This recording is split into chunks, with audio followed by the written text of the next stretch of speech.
तो अभी यहाँ पर कुछ इतना मेजर किया है मैंने, यहाँ से मुझे इसे काटना है। तो ये कुछ इस तरह से लहरा रहा है, ये मैंने मार्किंग कर ली है।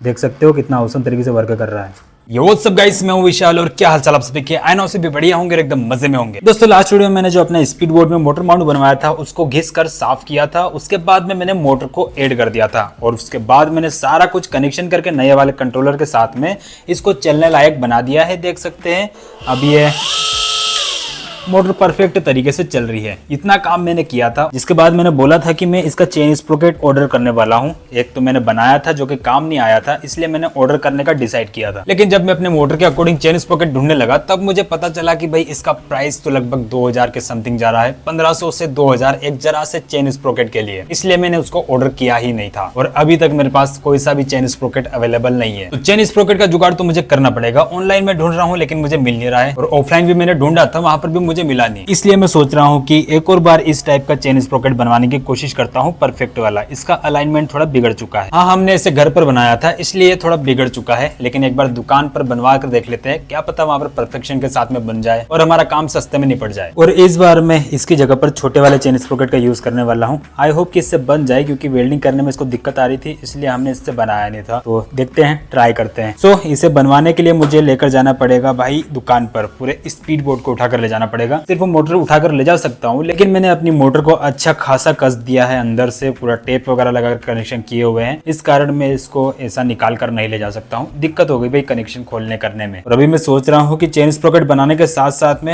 यहाँ पर अपने जो स्पीड बोर्ड का ब्रेकिंग सिस्टम है वो भी वेल्ड करवा लूंगा। तो अभी क्या करता हूँ, मैं इस डिस्क प्लेट को टायर में लगा लेता हूँ और एक बार फिट कर देता हूँ अच्छे से। उसके बाद में जब हमारा चेन स्प्रोकेट बन जाएगा ना, उसके बाद में हमको थोड़ा सा टायर आगे पीछे करके हमको चेन को एडजस्ट कर लेना है। फिर टायर आगे पीछे मूव नहीं होगा, तो उसके अकॉर्डिंग फिर हम यहाँ पर इस वाली मशीन को वेल्ड करवा लेंगे। ये वेल्ड नहीं होगी लेकिन इसका माउंट जरूर यहाँ पर बनवा लेंगे। ये वाली जो पट्टी है देख सकते हैं, इसको हम थोड़ा सा काट के इसमें 2 छेद करके और फिर यहाँ पर ऐसा वेल्ड करवा लेंगे। जिसके बाद हमारा जो ब्रेक वाला गट्टा है वो यहाँ पर माउंट हो जाएगा। लेकिन यहाँ पर एक इश्यू आ रहा है, अगर मैं इस साइड में अगर इसको माउंट करता हूँ, केबल निकलेगी इस साइड में, ब्रेकिंग वाली केबल इस साइड में निकलेगी। तो यहाँ पर थोड़ा इश्यू हो जाएगा कि वो केबल पूरी इधर घूम के ऐसी लाऊंगा तो अजीब सा लगेगा वो। तो लग रहा है कि मुझे इसको नीचे की साइड में ऐसा माउंट करवाना पड़ेगा, लेकिन इससे भी थोड़ा डर है कि कहीं ये डैमेज ना हो जाए जब भी हमारा स्पीड बोर्ड गिरे। पहले तो मैं क्या करता हूँ, इस प्लेट को टायर में कसता हूँ, उस प्लेट को इस टायर में कसता हूँ। उसके बाद में थोड़ा मेजरमेंट करके देख लेता हूँ और फिर सारा कुछ लेकर चले जाऊंगा। ये अपना चेन स्प्रोकेट भी बनवाऊंगा और साथ में इसका काम भी करवा लूंगा। ये देखो, ये कुछ इस तरह से लहरा रहा है, टेढ़ा मेढ़ा जा रहा है, तो इस कारण मुझे इसकी जगह पर दूसरा बनाना पड़ रहा है।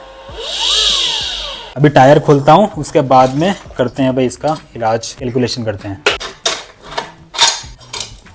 और अभी हम लगाते हैं इसमें डिस्क प्लेट। सो ये कुछ इस तरह से इजीली माउंट हो जाएगी, बिल्कुल परफेक्ट चीज़ आई है।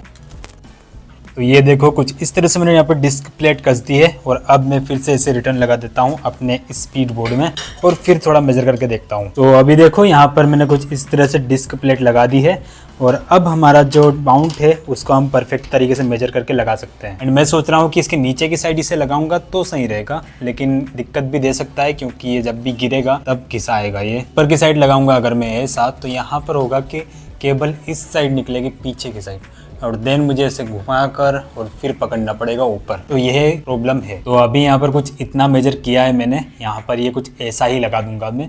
यहाँ से केबल निकलेगी और फिर ऊपर ही ऊपर जाएगी, तो थोड़ा मुझे एडजस्ट करना पड़ेगा। बाकी ये वाली जो पोजीशन है वो बिल्कुल परफेक्ट है। टायर आगे पीछे भी होगा तब भी हमको जो डिस्क माउंट है, आई मीन ये जो गट्टा है, वो डिस्क को पकड़े रहेगा। तो हम सेंटर में थोड़ा लगा रहे हैं, यहाँ पर इतना यहाँ पर पोजिशन पे लगाना है। तो इसके अकॉर्डिंग मैं यहाँ पर थोड़ा ट्रायंगल शेप में पट्टी काट लूंगा। 2 नट यहाँ पे कसाएंगे इस पट्टी में, उसके बाद में ये पट्टी कसी रहेगी, वो यहाँ पर ही वेल्ड हो जाएगी। तो लेट्स गो, बिना देरी किए फटाफट से करते हैं काम शुरू। तो अभी मैं यहाँ पर थोड़ा मार्किंग कर रहा हूँ, यहाँ से मुझे इसे काटना है।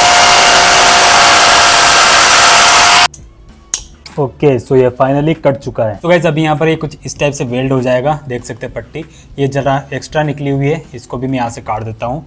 उसके बाद में ये परफेक्ट बन जाएगा। फिर हमको सिर्फ छेद करवा के वेल्ड करवाना है। ये मैंने मार्किंग कर ली है और अब मैं इसको काट देता हूँ। तो ये कुछ बन चुका है अपने माउंट के लिए प्लेट। अब हम इसको यहाँ पर डायरेक्ट वेल्ड करवा लेंगे। ओके गाइस, तो ये फाइनली रेडी हो चुका है और अब मैं इसे लेकर निकलता हूँ दुकान पर, काम करवाता हूँ इसका। उसके बाद में हम देखेंगे अपने चेन स्प्रोकेट का प्रॉब्लम को सोल्व करने की कोशिश करेंगे। ओके गाइस, तो फाइनली मैंने स्कूटी में रख लिया है और अब इसको लेकर चलता हूँ दुकान पर, फटाफट से वेल्डिंग करवा कर लाता हूँ। पता नहीं कितना का टाइम लगता है, फटाफट से जाते हैं और काम करवा कर लाते हैं भाई। तो दोस्तों अभी मैं आ चुका हूँ अपने स्पीड बोर्ड को लेकर वेल्डिंग वाली शॉप पर और साथ में ब्रेक वाला माउंट भी लेकर आया हूँ। तो अब मुझे इसका काम करवाना है, फटाफट से शुरू करते हैं काम। तो माउंट वाली पट्टी जो मैंने बनाई थी उसे वेल्ड करवाने से पहले मैं यहाँ पर इसमें 2 छेद करवा रहा हूँ ताकि मैं ब्रेक वाला गट्टा इसमें कस सकूँ। उसके बाद में मैं इसे वेल्ड करवा लूंगा। तो पट्टी में अभी छेद हो चुका है और अभी अंकल छेद को घिस कर थोड़ा सही कर रहे हैं। अभी देखो यहाँ पर वेल्डिंग का काम शुरू हो चुका है। मैंने मेजरमेंट करने के लिए ब्रेक मशीन के साथ में पट्टी को अच्छे से कस दिया था। उसके बाद में इसे डिस्क प्लेट के साथ में लगाकर और कुछ इस तरह से वेल्ड करवा दिया है। तो माउंट अच्छे से वेल्ड तो हो चुका है, लेकिन थोड़ा और अच्छे से वेल्ड करवाने के लिए यहाँ पर टायर हटाकर भी मैंने अंदर से वेल्ड करवा लिया। और बस इतना सा काम करवाने में मेरे 350 रुपए लग गए हैं, लेकिन कोई ना, फाइनली काम तो हो गया। तो गाइस अभी देख सकते हैं मैंने स्पीड बोर्ड को रख दिया है स्कूटी में और यहाँ पर माउंट भी मैंने अच्छे से वेल्ड करवा लिया है। तो इसे लेकर अब मैं निकल रहा हूँ रिटर्न घर। चेन स्प्रोकेट की बात करें तो चेन स्प्रोकेट पर अभी काम नहीं होगा। तो दोस्तों फाइनली मैं इसे लेकर आ चुका हूँ रिटर्न घर और अभी आप देख सकते हैं बिल्कुल परफेक्ट तरीके से लगा हुआ है। बल्कि देख सकते हैं ये लग रहा है और अभी मैं यहाँ पर ब्रेक दबाऊंगा तो ये कुछ ऐसा रोक रहा है। तो मैनुअल ब्रेक लग चुका है। अब मुझे यहाँ पर ब्रेकिंग की कोई टेंशन नहीं रहेगी। पहले इसमें डिजिटल ब्रेक लगाया था, उसमें दिक्कत ये थी कि कभी कभी लगता था, कभी कभी नहीं लगता था ब्रेक, तो डर रहता था कि स्पीड में रुकेगा कैसा। लेकिन अब मैनुअल ब्रेक लग चुका है तो सब कुछ मेरे हाथ में रहेगा कंट्रोल। लेकिन बस इसकी केबल जो है वो पीछे से निकलेगी, ऐसे निकल के ऐसे आएगी, तो उसको हाइड करना थोड़ा मुश्किल हो जाएगा। देखते हैं, ऐसे करके ऐसे भी ला सकते हैं। थोड़ी बड़ी साइज की केबल लेकर आऊंगा, उसके बाद में सही रहेगा काम। तो अभी तो ये बढ़िया है, कोई दिक्कत नहीं है। तो दोस्तों मैंने इसका गियर वगैरह तो बना लिया है, लेकिन अब यहाँ पर जो है मुझे चेन स्प्रोकेट बनवाना है। लेकिन चेन स्प्रोकेट में बनवाना ही वाला था, लेकिन फिर उसके पास टाइम नहीं था। सामने वाले के पास में जहाँ पर मैं लेकर गया था उनके पास टाइम नहीं था और छोटा काम है ना, तो उसमें बारीकी से काम करना पड़ता है। तो फुर्सत में आना बोला उन्होंने। तो अभी चेन स्प्रोकेट वगैरह बन नहीं पाया है। देखता हूँ, बनवाने की कोशिश करूंगा। अगर बन जाता है तो मेरा सस्ते में काम हो जाएगा, लगभग 100-200 या फिर 250 में भी हो सकता है। लेकिन अगर ऑनलाइन मुझे बुलवाना पड़ा ना तो लगभग 2000 का खर्चा जाने वाला है, सिर्फ एक जरा से चेन स्प्रोकेट के चक्कर में। बाकी आज का काम हमारा परफेक्ट हुआ है, मतलब बहुत ज्यादा ही काम हो गया भाई। ब्रेक लग चुका है, इसकी बस केबल लाकर लगाना है और देन ये ब्रेक रेडी है। देख सकते हैं कितने मस्त तरीके से रुकता है। ये एकदम डिस्क ब्रेक है भाई, औसम तरीके से रुकेगा भी।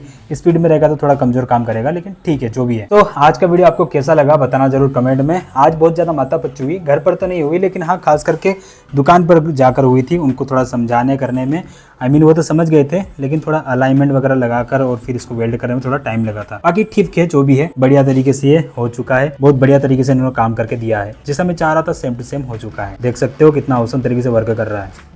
तो ये बड़े वाले चेन स्प्रोकेट के साथ में ऐसा बनाना थोड़ा मुश्किल नहीं था, लेकिन ये छोटे वाले चेन स्प्रोकेट के साथ में शायद ही बन पाए, ऐसा लग रहा है मुझे। क्योंकि वेल्डिंग करते वक्त इसके जो टीथ है वो ढक सकते हैं। जैसा भी होगा देखेंगे, मैं जब दुकान पर ले जाऊंगा उसको बताऊंगा, तब पता चलेगा। तो अभी के लिए बाय, मिलते हैं नेक्स्ट वीडियो में, बाय।